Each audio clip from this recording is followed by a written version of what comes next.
South India shopping mall the wedding mantra సరికొత్త wedding collection South India shopping mall.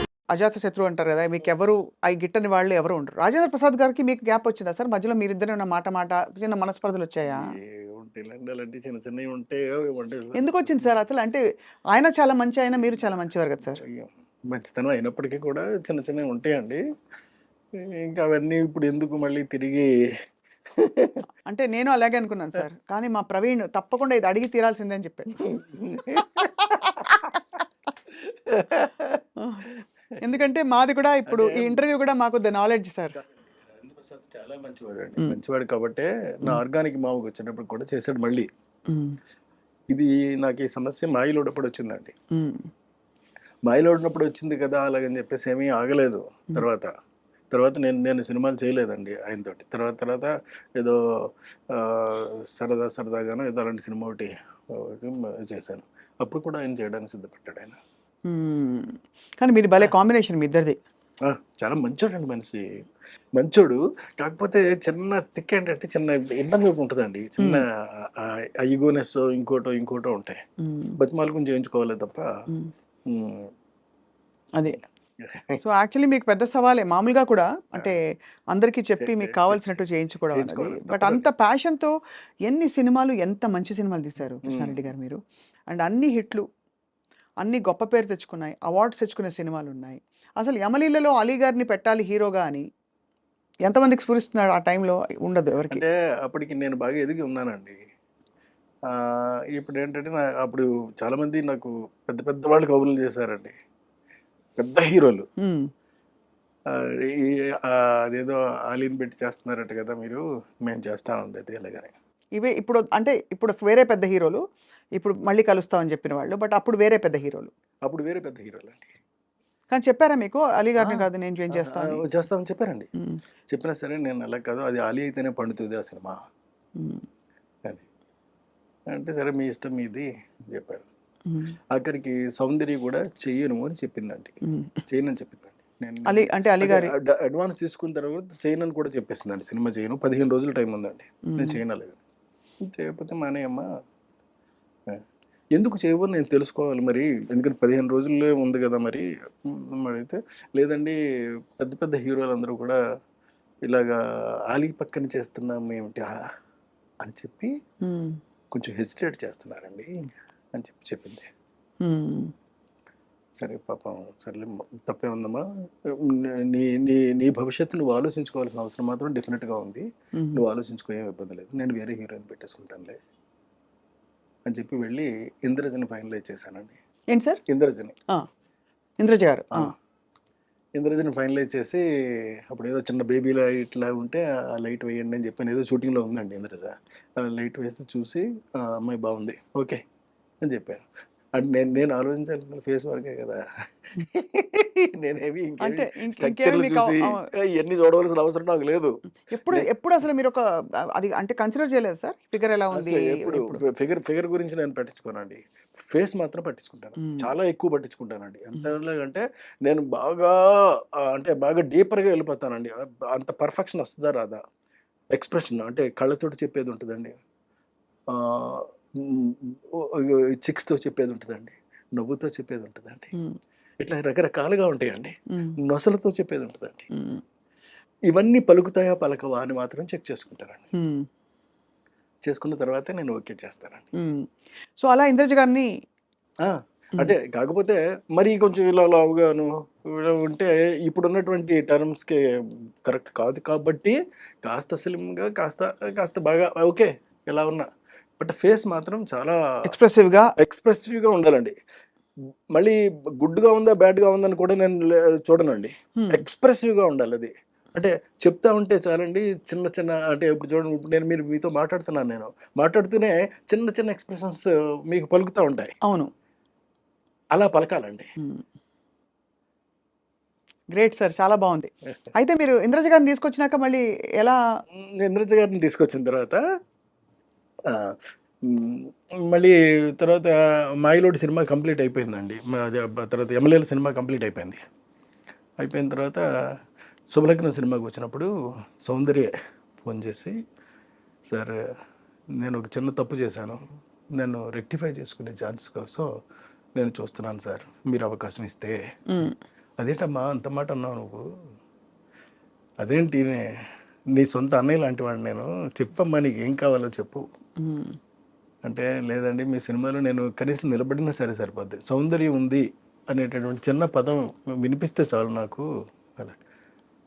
సరేనమ్మా నేను ఏదో ఒకటి చేస్తానులే అని చెప్పి అప్పుడు ఈ సాంగ్ చేశానండి బాబు మోహన్ పక్కనే. మరి బాబు మోహన్ పక్కన చేస్తావా అని కూడా అడిగానండి.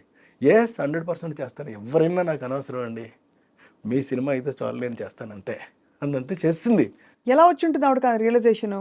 అంటే ముందు వద్దనుకున్నప్పుడు అప్పుడు ఏంటంటే, అప్పుడు తన మెదడులోనో మనసులోనో మొత్తం మీద ఈ బయట నుంచినటువంటి చెప్పిన మాటలన్నీ కూడా బాగా ఎక్కాయి. అంటే పెద్ద పెద్ద పెద్ద పెద్ద హీరోలు ఉంటేనే కానీ చేస్తే చిన్న హీరో మరీ జాలీ లాంటి చిన్న హీరో మీద చేయటం ఏంటి అలాగని కోట కూడా మానేశాడండి. అయ్యో, మానేస్తే చేయలేనంటే అప్పుడు కోట బదులు భరణిని పెట్టాను నేను. అందుకనే మీకు అప్పటి నుంచి కూడా నాకున్న అనుభవంతో అండి నేను చెప్తున్న మాట ఏంటంటే, క్యారెక్టర్ కన్నా చిన్న హీరోని పెట్టుకుంటే, చిన్న ఆర్టిస్ట్ని పెట్టుకుంటే ఎప్పుడు మీకు నో చెప్పే ప్రసక్తి ఉండదండి. మనం ఏమైతే అనుకుంటున్నామో అది ఎగ్జాక్ట్గా తీసుకురాగలుగుతాము. లేకపోతే చెప్పిందల్లా విని వాళ్ళు చెప్పేదంతా విని వాళ్ళ బ్రెయిన్లో ఏమైతే ఉందో దాన్ని మాత్రం మనం ప్రొజెక్ట్ చేయాల్సి వస్తుంది. మీకు పెద్ద పెద్ద సినిమాలన్నీ కూడా ఫ్లాప్ అవడానికి ప్రధానమైన కారణం ఇది మాత్రమే. ఎందుకంటే వాళ్ళకి అంత బ్రెయిన్స్ ఉండవండి, అంత స్ట్రక్చర్ ఉంటుంది, బాడీ ఉంటుందండి, కానీ బ్రెయిన్ వాడతారు, అక్కడే వస్తుందండి మెయిన్ ప్రాబ్లం. లేని బ్రెయిన్ వాడేటటువంటి ప్రయత్నం చేయటం వల్లే మీకు సినిమాలన్నీ కూడా వరుసటి ఫ్లాప్ అవుతున్నాయి. అందరు హీరోలు అంతేనా సార్? మీరు డామ్ అని చెప్పారు, కుండ బద్దలు కొట్టి వాళ్ళ వద్దులండి ఎందుకు సార్, అంటే సీరియస్ గా, బికాస్ నిజంగా హీరో సెంటర్ కి రెమ్యునరేషన్స్ అవి కూడా పెద్ద బయట వాళ్ళు కాదు మన వాళ్ళే కదా. అవును, అంతే కదా, చించుకుంటే కాళ్ళ మీద పడుతుంది అనేది సామెత ఉంది మనకి. అవును, ఎందుకు మనం చించుకుని మన కాళ్ళ మీద మనమే పడేసుకోవడం, వాళ్ళు మన వాళ్ళే కదా. పోనీ ఒక క్లాత్ వేసి అప్పుడు కడుపు చించుకుందాం సార్, క్లాత్ తీసేయచ్చు. అంటే నేను అడగడం అది కాదు సార్, నిజంగానే హీరో సెంట్రిక్ సినిమా బాగా అది ఇంకో స్కూల్ ఆఫ్ థాట్. అంటే హీరో కోసం డైలాగులు, ప్లానింగ్, స్క్రీన్ ప్లే ప్లాన్ చేయడం, అది ఇది అలా ఆ స్కూల్ ఆఫ్ డైరెక్టర్స్ కూడా చాలా మంది ఉన్నారు. వాళ్ళు కూడా సక్సెస్ఫుల్ గా రన్ అవుతున్న వాళ్ళు ఉన్నారు తప్పకుండా. అవును కదా సార్, అంతే కదా. కథే ఇదిగా పెట్టుకున్న వాళ్ళందరూ కూడా కథ మీద రన్ అవుతారు సార్. సినిమా మీద, సినిమాకి దానికి సంబంధించినటువంటి అనువుగా హీరో మంచి అన్న చేయొచ్చు, చెడు కూడా చేయొచ్చు అండి. ఏదైనా చేసినా సినిమా హిట్ అవ్వడానికి ఏం కావాలో అది మాత్రం కోరుకుంటారు, దాన్నే ప్రజెంట్ చేస్తారు, అప్పుడే డెఫినెట్గా ఆడితే కూడా రండి. మన సుకుమార్ గారు ఈ రెండింటిని బ్లర్ చేసి కథలో ఉండే ఇంపర్ఫెక్షన్స్ హీరోలో, అంటే కొంచెం ఇలా పెట్టుకోవడం కానీ, పుష్పరాజు లేకపోతే తగ్గేదేలే అంటాం, అదేం తప్పేం లేదండి, అది క్యారెక్టరైజేషన్ అయినప్పుడు. అప్పుడు మరి వాళ్ళు పెద్ద హీరోలు అయ్యింది, స్టార్ మెటీరియల్ అయ్యింది కూడా వాళ్ళు ఒదిగిపోయినట్టే కదా క్యారెక్టర్ లో. అల్లు అర్జున్ గారు ఫర్ ఎగ్జాంపుల్ అక్కడ చాలా బాగా చేశాడండి అతను. అవును, నేషనల్ అవార్డు వచ్చింది ఆయనకి. సో అలా అంటే ఇప్పుడు కొద్దిగా మేబీ కృష్ణారెడ్డి గారు ఈ నెక్స్ట్ సినిమా కూడా వీఆర్ వెయిటింగ్ సార్. మంచి సోషల్ ఫ్యాంటసీ చూసి ఎన్రోల్ అయింది సార్ మీరు చెప్పిన ద నాలెడ్జ్ టైప్. ఎందుకంటే మనకి ఎంతసేపు ఈ ప్లేన్లోనే లేదు, అలాంటివి కాకుండా లేదండి, కంప్లీట్గా ఒక కొత్త సినిమాని కొత్త జోనర్లో కొత్తదనం క్రియేట్ చేసినట్టే నేను చూపెడతాను సినిమానండి. ఎందుకంటే నాకు గ్యాప్ కూడా వచ్చేస్తుంది. ఈ గ్యాప్లో నేను ఏం చేశానంటే ఖాళీగా అయితే లేనండి, ప్రతి క్షణం పని చేస్తూనే ఉన్నానండి. అందులో కొన్ని పనులు చెప్తాను మీకు ఏం చేశాను అని. నేను రాబోయేటటువంటి నా జీవితానికి సరిపడా నేను కథలన్నీ అల్లేసుకుని రెడీగా పెట్టేసుకున్నానండి సినిమాలు చేయడానికి. నా దగ్గర ఇప్పుడు 10 కథల స్టోర్ ఉన్నాయండి, బాబా స్టాక్ ఉన్నాయి. ఇందులో ఇవన్నీ కూడా నేను చేస్తానండి. ఒక మెజిషియన్స్ లవ్ స్టోరీ రెడీగా ఉంది సిద్ధంగా. మెజిషియన్ లవ్ స్టోరీ అండి, love story of A magician.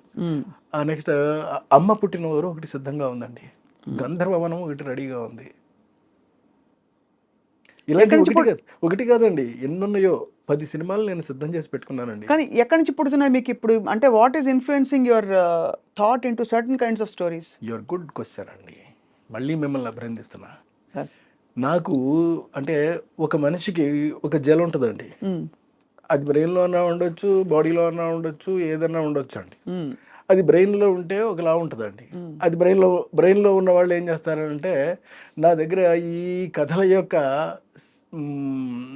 సంఖ్య పెరిగిపోతూ ఉన్నప్పుడు ఇప్పుడు నేను ఏం చేశానంటే చెప్తాను మళ్ళీ మీకు. నేను అందమైనటువంటి కథలు 1 పేజీలో కొన్ని రాసేసుకున్నానండి. దరిదాపుగా ఒక 20 కథల దాకా రాసేసానండి. ఈ 20 కథల్ని వారానికి ఒకటి చొప్పున యూట్యూబ్లో రిలీజ్ చేస్తానండి. ఈ 20 కదండి, దరిదాపుగా నాకు 6 ఏళ్ళకి సరిపడే కథలు ఉంటాయండి వారానికి ఒకటి చొప్పున రిలీజ్ చేయడానికి. యూట్యూబ్లో యూట్యూబ్లో చేస్తానండి. ఇది కాకుండా అంటే యూట్యూబ్లో సినిమాలు తీస్తారు, బుజ్జి బుజ్జి సినిమాలా?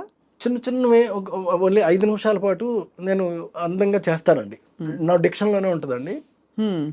ఎవరి కోసం ఎవరి కోసం, ఆడియన్స్ కోసమా సార్?